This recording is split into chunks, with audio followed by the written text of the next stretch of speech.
Դուք մեջբերեցիք Նիկոլ Փաշինյանի իրավունք, բայց որոշակի առումով այն այլ է, հունիսի 17-ին նա երեք իրավունքներ արել, մենք որպես ունի պետության համալերաններ մնա, հիմա եթե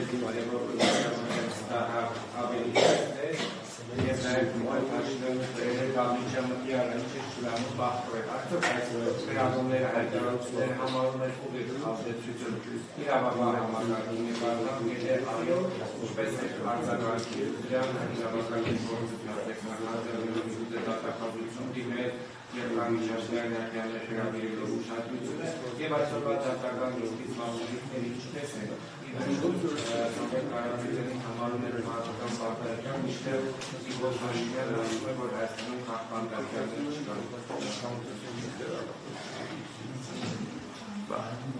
Firstly, I want to thank you. I was trying to short circuit the comments, but you're absolutely right.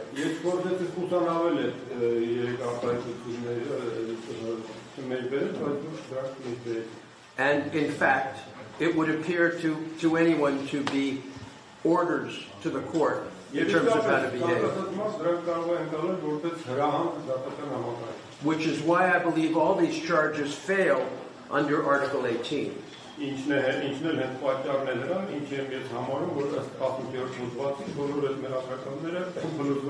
Because they're all brought for an improper purpose.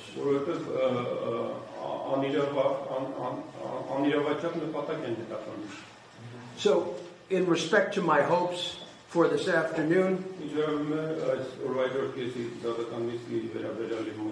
let me say respectfully, they are limited.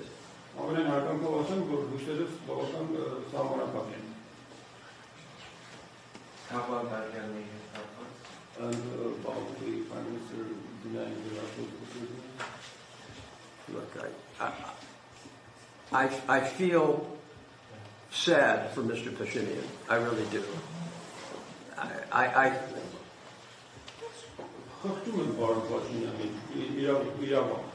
Because I think that he is a terribly fearful man. Fearful, insecure. Anyone who has to resort to the language he used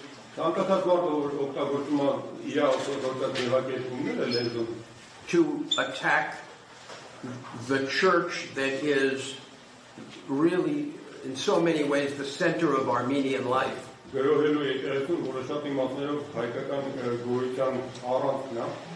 You feel sadness. Because, to be honest,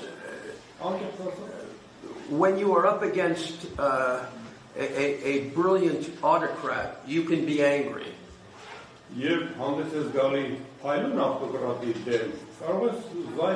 I have had press conferences like this in Moscow and denounced Putin.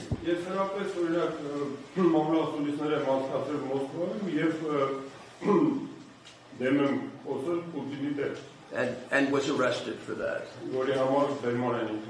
But in this case, when I see the beauty of Armenia and its people, and the tremendous spirituality of the church, and its relationship to the people, it's just a feeling of sadness.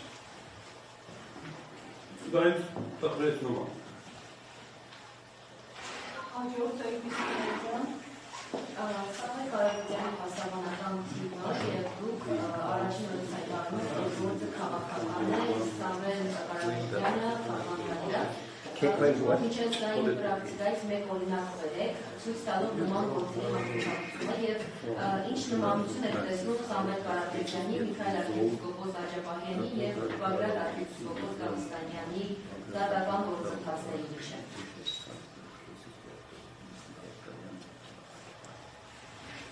Look, these cases get resolved when the government finds it inconvenient. or when particularly brave members of the government stand up.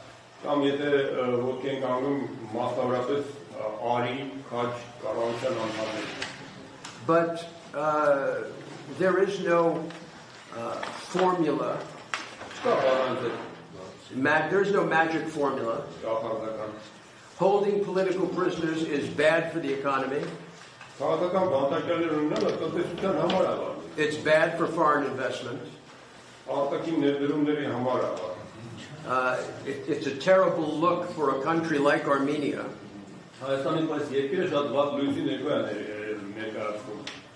When it appears as if the executive is trying to exert pressure over the other parts of the government.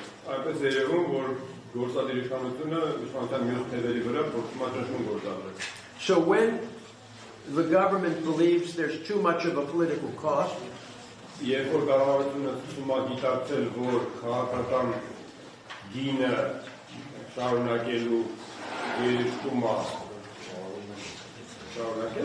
then things can change.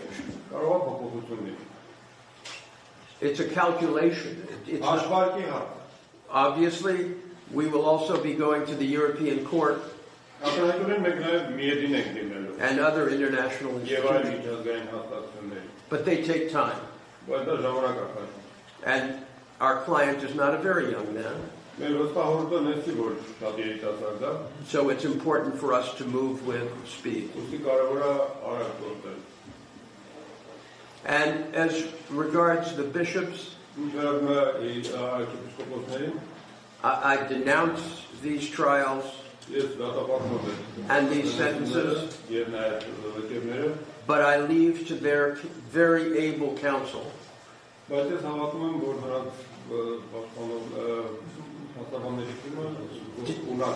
detailed commentary.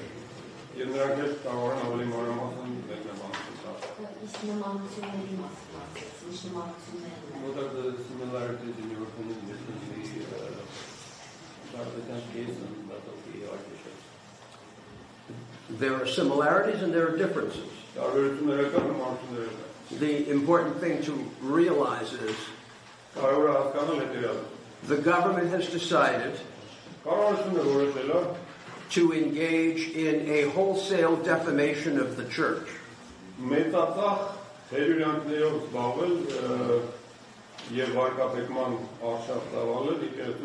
And to violate European law, Article 9 under the Convention, and there's a specific case on point, the Moldova case, where it's very clear the government has a duty to remain neutral in religious affairs. And the Pashinyan idea of taking over control of the position of the Catholicos violates European law and violates canon law. To understand so little about the Armenian church as to make such a proposal is frightening. I'm Jewish, and I know enough about the Armenian church to know what the word apostolic means, and to know that no lay leader of a country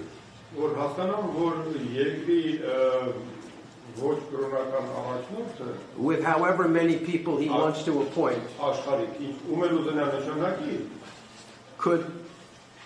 could be involved in the choosing of a Catholica.